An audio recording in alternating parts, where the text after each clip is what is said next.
you don't have to be an expert. They're an expert in their own lives.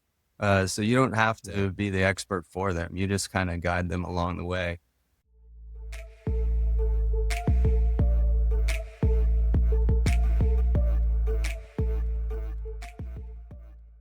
Hello, everybody. John from VETtoCEO again, and I'm here with my good friend, Gregg Hoss. How you doing, Greg? I'm doing well. Good to see you as always. Good to see you, pal. And I've known Greg a long time, and he's into some new stuff as he transitions out of the military, and I'm just glad to help him out and hear what he has to say about it. Greg, why don't you tell us a little bit about yourself? Sure. So I grew up in Montana. Graduated from the University of Montana and with an anthropology degree, which, shocker, doesn't lead to a lot of job opportunities. Was always interested in the military, so I ended up enlisting in the Coast Guard, and here I am almost 29 years later, still active duty Coast Guard. Like you mentioned, I'm getting ready to transition out and retire. But yeah, my Coast Guard career put me on a cutter out of San Francisco. I was in Key West as a young 20-something, which is not a bad place to be. Of course, I got to meet you when I was a recruiter down in North Carolina, which was great. Spent some time in Maine, currently in Connecticut. So, yeah, I did most of my jobs have been in the personal administration, logistics, but I've also done a lot of instruction with leadership and just general instruction. Yeah, now you're one of those weird warrant officer types, right? That's right. Yep. Yeah. If you can't get your commission straight, then do your enlisted time and then defect over to the dark side. Yeah, nobody ever knows what the heck warrant officers do, but that's a good thing. My Exactly. dad was one.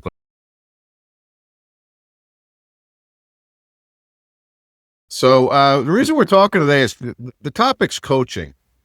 And it's something a lot of people are into, a lot of people getting into, a lot of people are, especially coming out of the military with leadership experience and all the stuff that brings you, ends up rolling into coaching. Can you just talk real brief about coaching and, what is it you want people to know about before we do a deeper dive? Sure. Yeah, definitely. Yeah, coaching it's relatively new. Probably in the last 20 years is when it's really become a profession. And I guess the easiest way to go through it is to say what it isn't, because there's a lot of adjacent professions that a lot of people think of that are just like coaching, but they're actually different. So the first thing is mentoring. Mentoring is one thing that people often think of with coaching. Mentoring is different than coaching in the fact that a mentor is telling you what really worked for them and giving you advice based upon their own experience. Similar to mentoring, you have coaching or consulting, excuse me. You have consulting, and consulting is where you kind of hire professionals to say, like, what's the best way? What are the best practices to get me what I want to do? So those are two that are similar. Another one is therapy. A lot of people think coaching is similar to therapy. There's a little bit of overlap, but therapy is all about looking back at the past, trying to kind of digest your past and come to grips with it so you can come to a baseline in your present. So coaching is none of those things. Instead, it's all client directed. So like I said, consulting and mentoring, they're kind of giving you advice, telling you what to do. Coaching, everything that you decide is coming from you. The coach is just asking you questions and making you think deeper, giving you time to ponder in order to come up with your own solutions. And it's also future focused. Like I mentioned, therapy, you're looking backwards. Coaching, it's all about the future. I'm at point A. I want to get to point B, whether that's a different perspective, a goal accomplished, whatever. So a coach kind of helps you through that. Coaches are confidential, just like therapists to some extent of the law. If I ever got called to appear in court, I would have to appear in court. But aside from that, it is confidential. So that's kind of coaching in a nutshell. That's really, I've never heard it explained that way. That's pretty cool. Yeah. So I've never been through a coaching session, personally. So, what does a coaching session kind of feel like for someone going through it? Yeah, it feels very different. Like I mentioned before, it's you coming up with your own solution. So coach, typically what the first thing that's going to happen is they'll have some kind of discovery call. So they'll figure out what issues you want to talk about. Um, and then kind of start maybe a small coaching session. And then from there, you have to make sure it's a good fit. All coaches are a little bit different. And if it's not a good fit, it's not a good fit. It doesn't go forward. But if you decide it's a good fit, then you start a coaching relationship. And coaches, sometimes they'll do 4 pack, 6 pack. Sometimes it's individual. For me, it would be individual. So the client can cancel at any time. But we would come to a session. Sessions are typically an hour long, and just begins by me saying, what's on your mind? What do you want to work on today? And then from there, we start digging into maybe some of the motivations of why you want to work on that, coming up with a game plan, maybe some roadblocks that might prevent you from getting to where you want to be. And just through that conversation and giving you a chance to think and bounce ideas off of somebody, then 9 times out of 10, people are able to come up with really good solutions they're excited about. Well, speaking of solutions, I think there's a lot. To be honest, there seems to be a lot of hype around coaching. I know on LinkedIn, I get a lot of inquiries from coaches. Um, I think there's a lot of other people who might think it's just a bunch of hype, but what kind of real results do you think people are seeing who positively engage with coaches? Like, what are those? What are the results that you can expect Yeah. or that you've seen? Yeah. For me personally, actually, the reason I became a coach was through a coaching session, talking with a friend of mine, trying to decide what I wanted to do next, and him asking me questions, and me saying the things that I liked about certain things and the things I didn't like, what my values were, and eventually I came up with the idea of coaching. So it worked for me coming up with profession next. But there's a lot of data that shows goal achievement up by 70%, 80%, more positive outlook.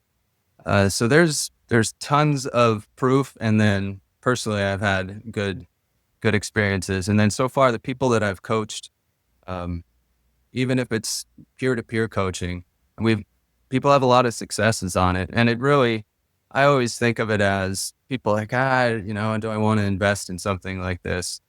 But think of all the things that we invest in, either marketing help or consulting or whatever else. We don't think twice about spending money on that. Whereas this is you coming up with your own solutions. Who knows you better than you do? Yeah.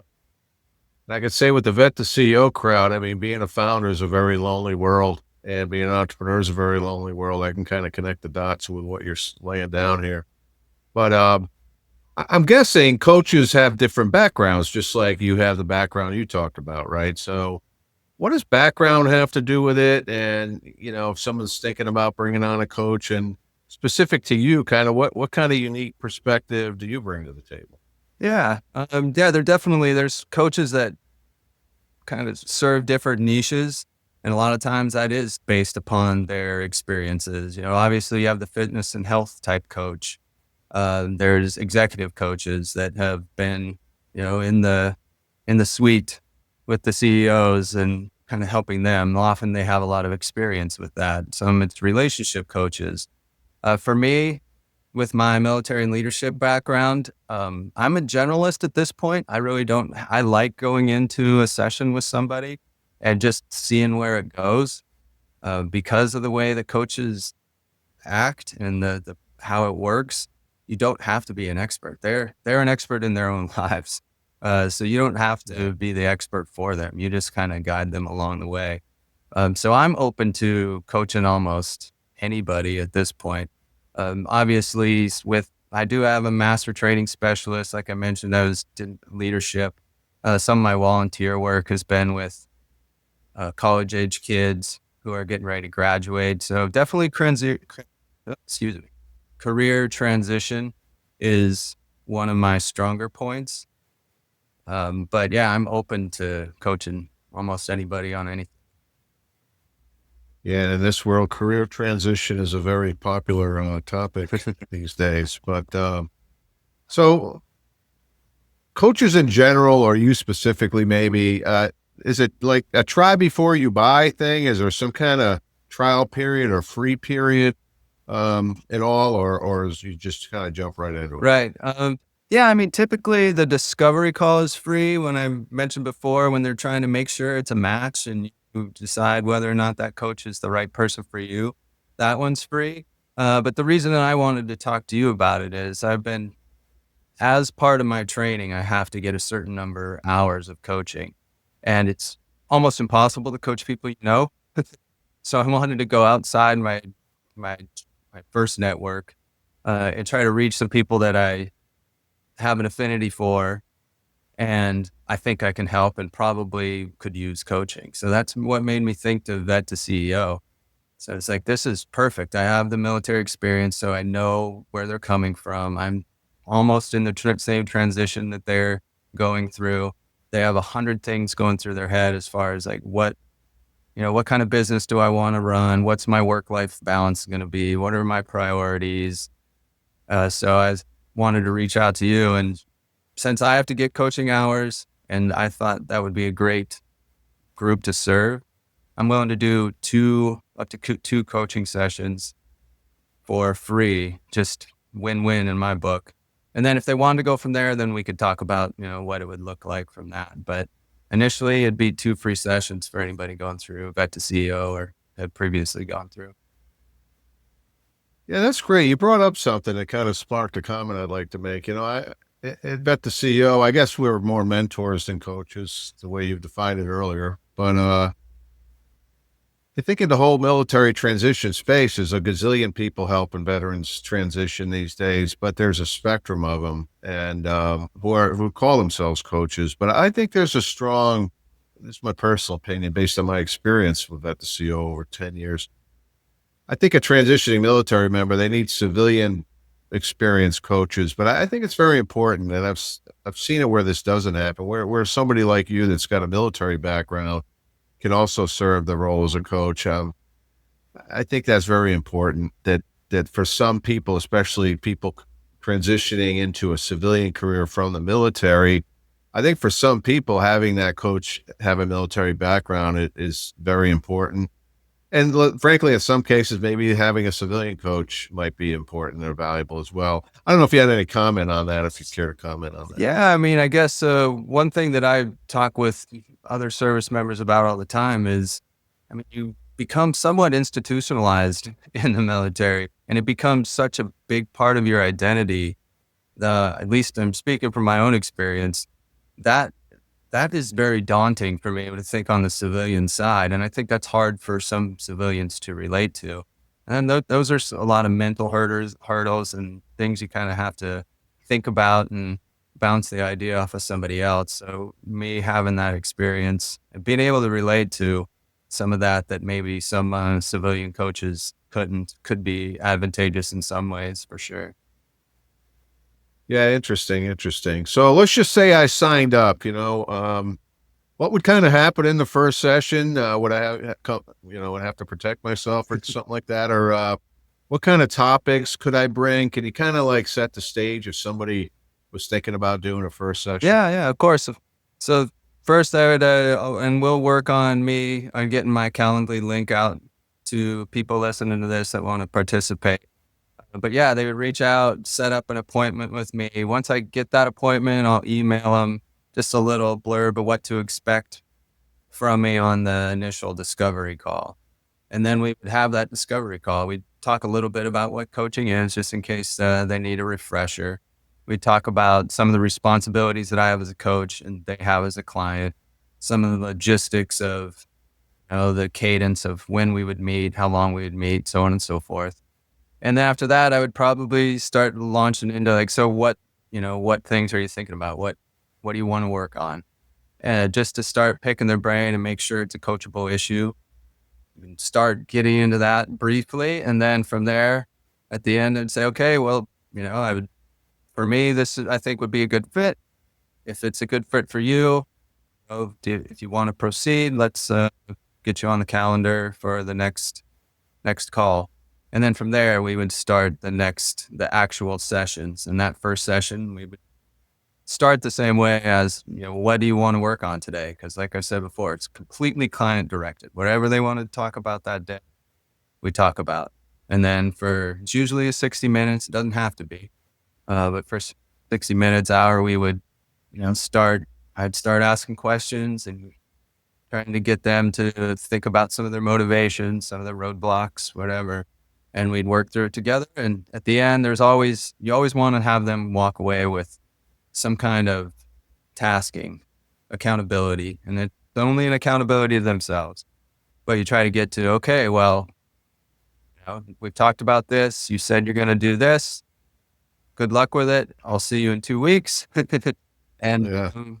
you hope that they follow through. Yeah. I could see how that could help. So if something's gnawed at me, like for a couple of weeks and I'm really struggling with it, that might be a good topic to bring to the table, right? Right. And you would not put words in your mouth, but you would have a methodology, a way of asking questions so I can kind of figure out different ways of solving the problem. Is that a layman's way of saying that? Yep. Yeah. Really. I mean, to keep it really simple, it's you're at a current state. You want to be at a different state, whether that's, change in lifestyle, a change in performance, a change in habits, a change in perspective. And then, You're not talking to me directly right now, right? You're talking to general. well, All right. Just want to get on make my sure. calendar if you want. We'll take care of whatever you need to work on. Uh, well, speaking of that, I mean, is this for like big shot executives or is this for like people like me that are struggling or, what kinds of people is this best like sweet spot for the kind of people that get the most out of coaching? Yeah, I would say coaching can be done to almost anybody.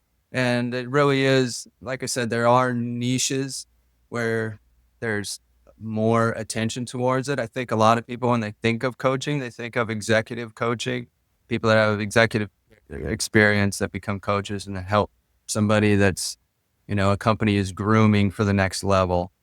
So there's definitely that out there, but that's not the only one. That's the one that everybody thinks about. But there's coaches for almost any niche. There's creativity coaches. So it's really anytime you're thinking, hey, I want to make a change in what I'm doing now, and I want to get to this new state in the future. Almost all the time, that's a coachable issue. And I think almost everybody deals with something like that, at least sometimes in their lives. So that's kind of why I got interested in it. I think it's a very valuable practice and has a lot of good results, at least from what I've seen.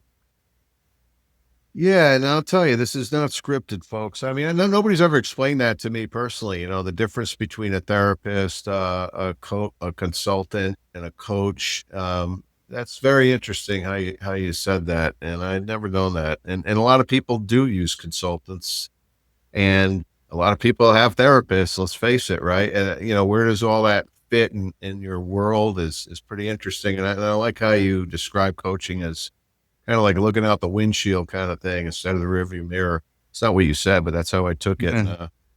If I have it right, that was pretty cool, and I learned something today. I appreciate that. Yeah. Um, anything to add to that? No, actually, you mentioned like it's somewhat. You mentioned consulting, and sometimes stuff will come up.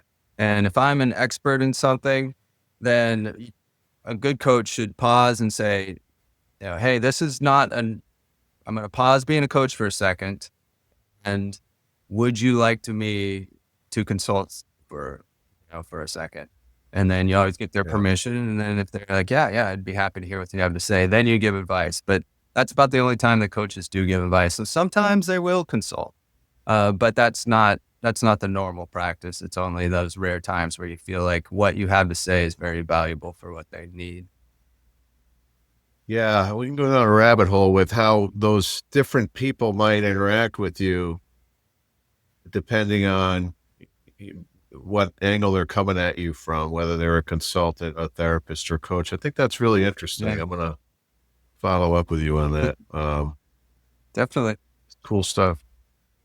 Look, we like to keep this short and sweet, but thanks for that overview and a little bit of food for thought there. How can people reach you if they're interested in, exploring a little bit more with you about all this stuff? Yeah, I'll send out my contact info. We have that. I'll make sure that they have access to that Calendly link so they can get on my calendar for an initial discovery call. And yeah, that those would be the best ways to get a hold of me, and we'll go from there. Hopefully, I can help some of your students or people going through your program that feel like they need it, and it would be valuable for them. Yeah, and let me just throw up your information so people can see it, and then we'll also put it in the description of this video, and you can get access to Greg if you're interested in pursuing that further. If you're transitioning yourself, that's why we welcomed you on this special event that we're recording right now. But I appreciate you reaching out to the community, and on behalf of the community, want to thank you. And if anybody in the community wants to take Greg up on his offer, please feel free to contact Greg directly. Greg, any final thoughts? No, just want to say thanks again for having me on. Appreciate the opportunity. Appreciate always great to see you. Always great to talk with you. And it's always fun to just talk about coaching, something that I've been passionate about for the last 6 months or so. And looking forward to getting the word out there and helping people that need it. Yeah, thanks. And thanks for teaching me something today, Greg. Yeah, Really appreciate that. my pleasure.